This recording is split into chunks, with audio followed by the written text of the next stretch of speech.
کہ آئی جی صاحب نے جو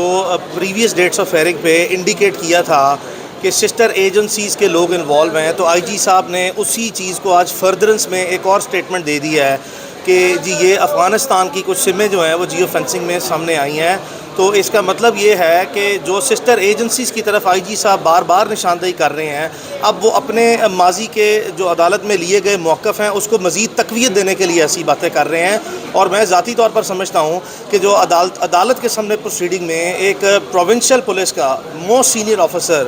جو آئی جی ہے، اگر وہ ایسی باتیں کرے تو اب اس کو سنجیدگی سے جو سا ہے وہ لینے کا وقت ہے کہ آپ اس پہ اب جو ہمارے ریاستی و دفاعی ادارے ہیں جس کو آئی جی صاحب نے چارج شیٹ کر کے فردر ایویڈنس بھی دے دی ہے، چونکہ جن لوگوں کو جو سا ہے وہ ریاستی اور دفاعی اداروں کا عام حالات میں پتہ ہو، انہیں پتہ ہوتا ہے کہ ایسٹرن بارڈر اور ویسٹرن بارڈر جو ہے انہی کی سمیں جو ہے وہ روٹین میں کسی طرح اگر آپریشن جو ہے وہ ان کی شمولیت ہو تو وہ استعمال کی جاتی ہیں۔ بہرحال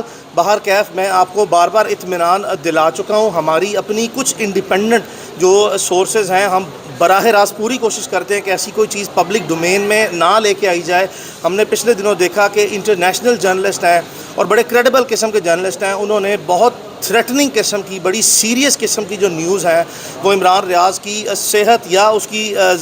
جو اس کا جنرل سٹیٹس ہے، اس کی زندگی موت کا، اس کے بارے میں بڑی سنجیدہ قسم کی خبریں دی ہیں۔ لیکن اس کے باوجود جو ہے وہ ہم جتنی کوشش کر کے، جہاں تک ہمارے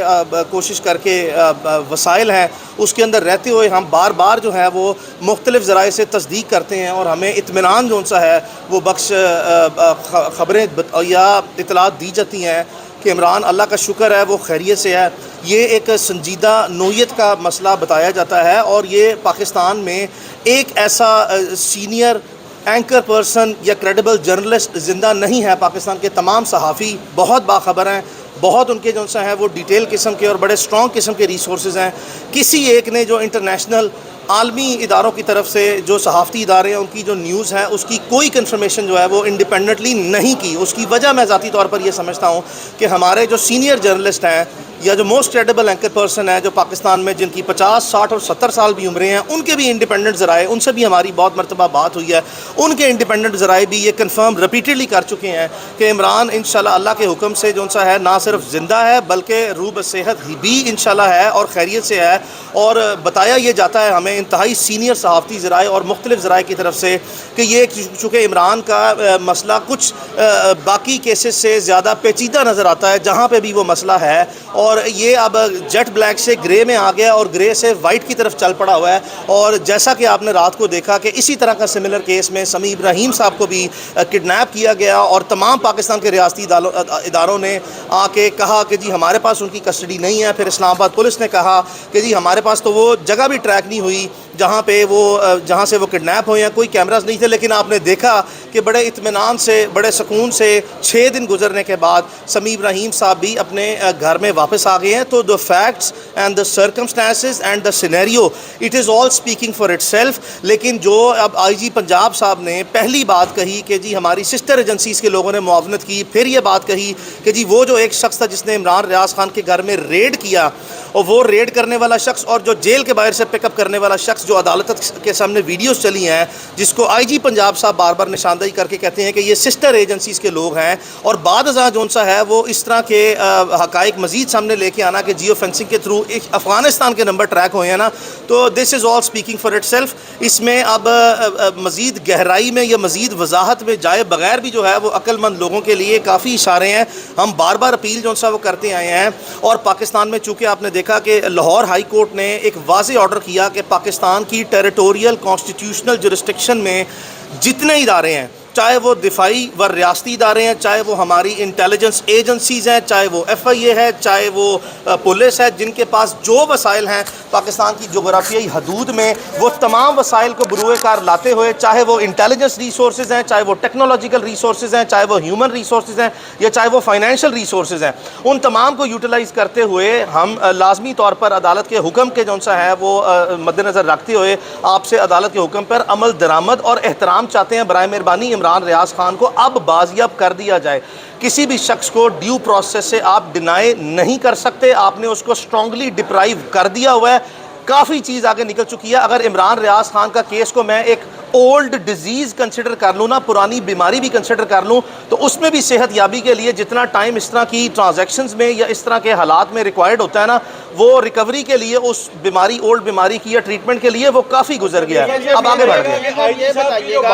جی صاحب کی باتوں سے تو کہیں سے نہیں لگ رہا کہ عمران ریاض جو ہے وہ آئندہ آنے والے دنوں میں کسی طرح بھی پیش کیا جائے گا. دیکھیں, جس وقت کسی بھی حالات میں کوئی کام نہ کرنا فوری طور پر ٹھہرا ہو تو مختلف قسم کے ہیلے بہانے, مختلف قسم کی ایڈمنسٹریٹو مینوپولیشن یعنی کہ انتظامی ہیرا پھیریاں جو ہمارے نظام میں ہیں, اس طرح کے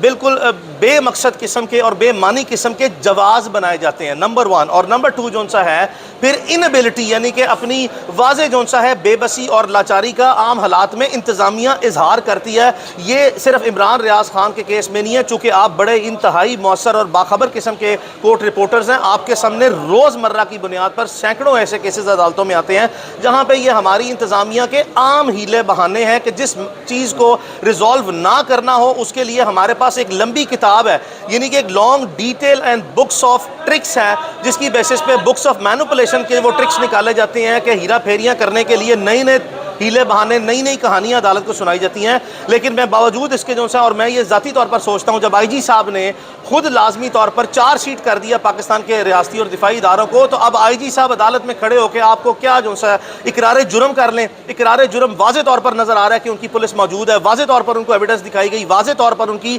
مس ریپرزنٹیشنز, مس سٹیٹمنٹس اور misquotation of events, facts and circumstances repeatedly highlight ہوئے. جو بیان دیتے ہیں آگے سے وہ کوئی نئی چیز ہم لے آتے ہیں, وہ پکڑا جاتا ہے. پھر وہ جو بیان دیتے ہیں ہم کوئی ایسی چیز پیش کرتے ہیں جس سے واضح طور پر تضاد آتا ہے. تو ان سب باتوں کے بعد آپ کیا سمجھتے ہیں کہ آئی جی صاحب کیا جو ہے وہ آپ کے سامنے جواز پیش کرے, سوائے اس کے کہ جی وہ ہمارے پاس نہیں ہے, جی وہ ہم کوشش کر رہے ہیں, جی ہم وہ جیو فینسنگ میں یہ کر لیا, جی وہ افغانستان کے نمبر نکلا. یہ سارے ہیلے بہانے ہیں. پرنسپلی آئی جی صاحب کو میں لازمی طور پر آپ کے سامنے لازمی طور پر ببانگے دول کہہ رہا ہوں کہ آئی جی صاحب کے علم میں ہے, یہ ہو نہیں سکتا. کیا آپ کو میں بتا دوں کہ آئین پاکستان میں کسی ایس ایچ او کو جو اختیار حاصل ہے, اگر اس اختیار کو امپلیمنٹیشن کا حکم دے دیا جائے نا, تو ایک ایس ایچ او, صرف ایک ایس ایچ او کے اتنے اختیارات ہیں کہ پاکستان میں اس کے علاقے سے ممکن نہیں ہے بندہ جو سے غائب ہو جائے. اور دوسری بات یہ کہ جو بھی لے کے گیا, چاہے وہ کوئی ادارہ ہے پاکستان کا, جب تک کہ ڈیو پروسیس میں نہیں لے کے گیا, تو ایک ایس ایچ او اتنا با اختیار ہے کہ وہ ہر صورت جو ہے وہ اپنے حکم پر عمل درآمد کر کے بندہ لے آئے گا. لیکن یہاں پہ آئی جی صاحب تو بہت بڑے آدمی ہیں, ان کے نیچے جو ہے وہ 1.5-2 لاکھ کی پنجاب پولیس ہے, ان کے اختیار میں بھی ہے, ان کے اختیار کے علاوہ جو ہے ان کے علم میں بھی ہے کہ وہ عمران ریاض خان کہاں پہ ہے. اور میں بار بار کہہ چکا ہوں کہ ان کے اپنے ذیلی اداروں کے پاس ہے. سمپل سٹر کھڑے ہو کے عدالت میں ڈینائی کرنا ہی ان کی ڈے 1 پہ ایڈمٹڈ پوزیشن رہی ہے, جس کو انہوں نے اب تک مینٹین کیا. ان تمام حالات کے تناظر میں میں پھر بھی جو ہے ارباب اختیار سے جو ہے وہ گزارش کر رہا ہوں. اور دوسری بات یہ, چونکہ میں عدالت کے حکم کا جو ہے حوالہ دیتے ہوئے ہم اپنے آرمی چیف سے جو ہے, پاکستان کے آرمی چیف جو ہیں وہ ایک بڑے